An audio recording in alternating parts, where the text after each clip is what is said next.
Hey guys, this is the third and the last part of my memories in the Netherlands. I will again get some help from AI to voice my dictations and for some visual support. And without further ado, let's continue. Lastly, I was in Maastricht and decided to go back to Amsterdam.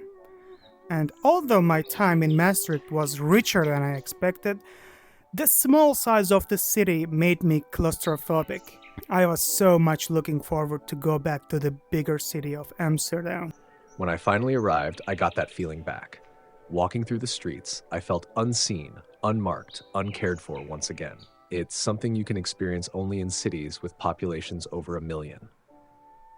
Once that critical number is reached, no one in the streets will see each other more than once in a lifetime, and even if they do, they won't remember. It has always felt liberating to me, the freedom of being just another face in the crowd. I settled down in a new hostel. It was more of a student-oriented place, accommodating some students from Amsterdam University. I rented another bike on a monthly basis and resumed personally exploring the city from where I had left off. The more I biked around, the better understood that Amsterdam's flatness was more than aesthetic. Without hills, the city seemed softer, quieter, almost like a version of the Truman Show. The flatness gave you the luxury to travel by bicycle without effort, and this wasn't merely convenience. It shaped a lifestyle, healthier, quieter, and environmentally gentle. I later realized that cities like Torino shared this blessing. Flatness wasn't just a geographical feature, it was a gift that shaped the way people moved and lived. Despite all the beauty that flatness provided, there was a problem with it. The city had no horizon.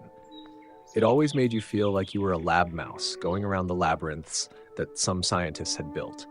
On top of that, you could never enjoy the luxury of watching a beautiful sunset, seeing the sun disappear beyond a distant horizon. Another thing I loved about Amsterdam was the types of animals in the streets.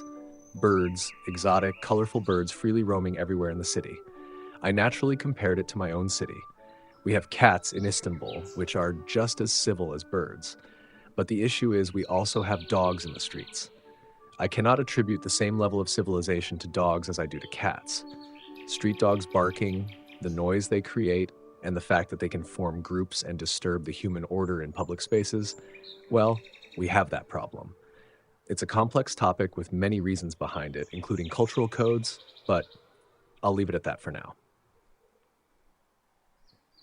Another surprising realization for me about Amsterdam was its parking enforcement. The city used sleek, camera-equipped vehicles that silently scanned the streets for parking violations. When I asked an officer for more details, he explained that every house has its own designated parking area and no one else is allowed to park in those assigned spots. I was surprised by the level of dedication given to maintaining parking order, and I genuinely appreciated it. Later on, when I was examining the traditional Amsterdam houses, I realized that every single one of them had a hook above the roof. I was intrigued by this detail. When I asked a local about it, I was informed that these hooks existed purely for practical reasons, to lift furniture into the narrow apartments. But I wondered, should a city's architecture sacrifice beauty for utility so uniformly? Every building's most prominent feature was this rather ugly hook. Furniture isn't moved every day, after all. Surely there could have been a more reasonable solution than decorating the cityscape with such an odd-looking detail. Biking through Amsterdam, I was surprised by the openness of sexual imagery. Advertising panels in residential areas and bus stops everywhere displayed partially nude people in semi-sexual poses. I couldn't quite comprehend the idea of the normalization of sexuality being shown so publicly. I even thought of my own country. Imagining a Turkish grandma waiting at a bus stop next to such advertisements felt almost absurd and hilarious to me. There was also a striking piece of public art. A highly realistic statue of a naked woman right in the middle of the city near a children's park. To me, that statue was the peak expression of how openly sexuality, or in this case, nudity, was presented in public. Of course, at that time, I hadn't been to Barcelona yet. The more outer layers of the city I explored, the more I found myself comparing Amsterdam to Kiev. Kiev had a stark contrast between its busy, chaotic center and its quiet edges, where Soviet-era communal structures left a heavy impression. Amsterdam was different. Its center was peaceful and historically preserved, but as you moved outward, the city revealed neighborhoods marked by immigrant struggles. These contrasts between the inner and outer layers of the cities made me realize that a city's history and its historical layers have a tremendous effect on how one lives in and experiences the city. One of the most interesting personal projects I did in Amsterdam was visiting 3 religious structures of the Abrahamic religions in their respective weekly praying days: Islam, Christianity, and Judaism. My goal was just observing and experiencing different cultures in spot. I started with a church.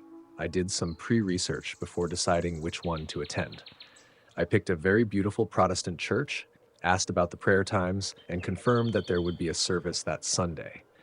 When I got confirmation, I told the local people, "Okay, see you in church on Sunday." LOL. On Sunday, I arrived at the church.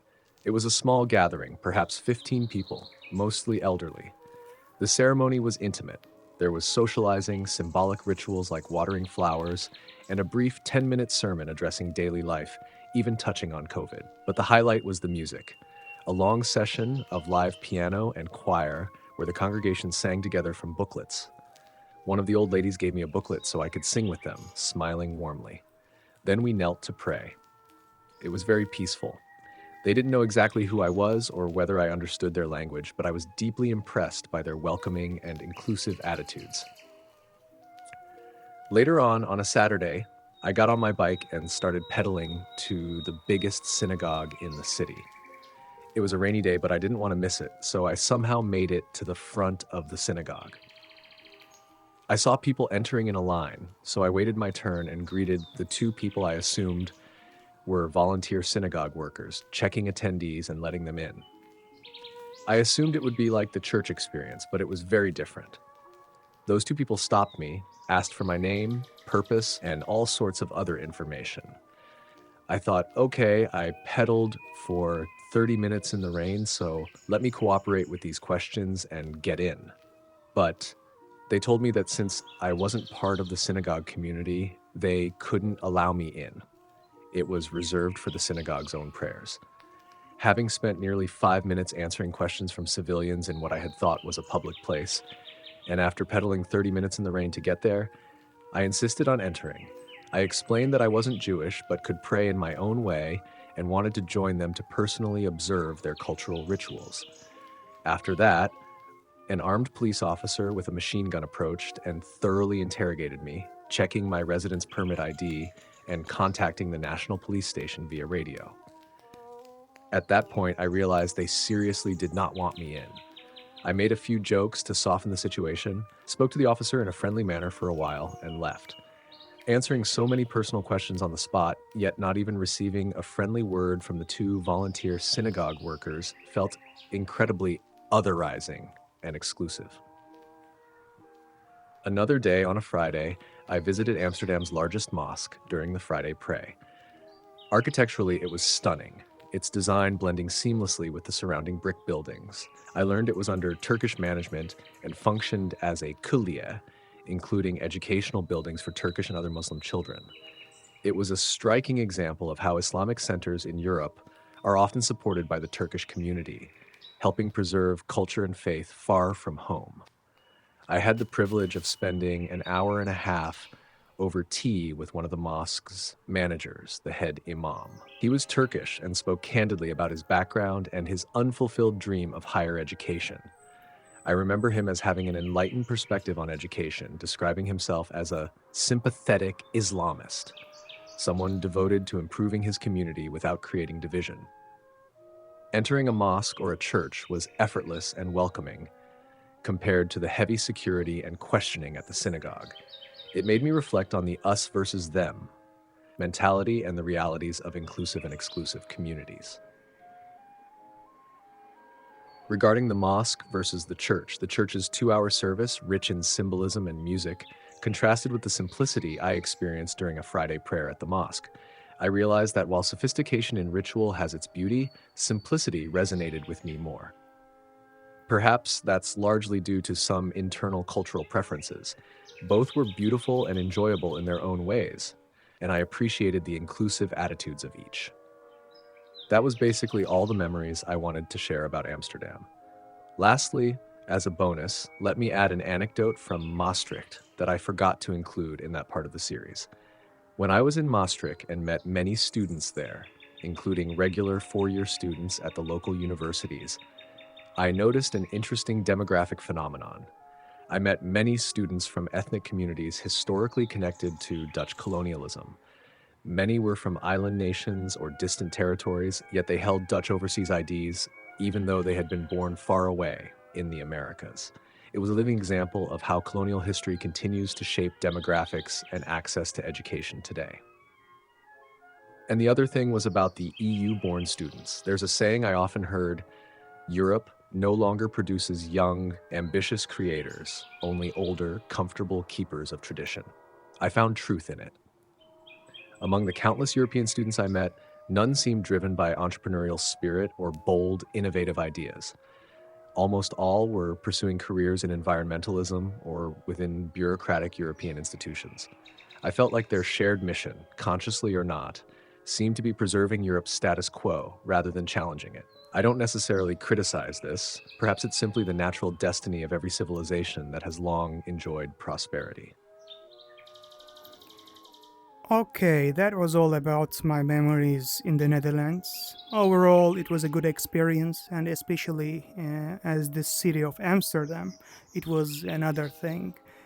Like I could say, it was the peak form of human-made cities for me. In terms of planning and order of a city.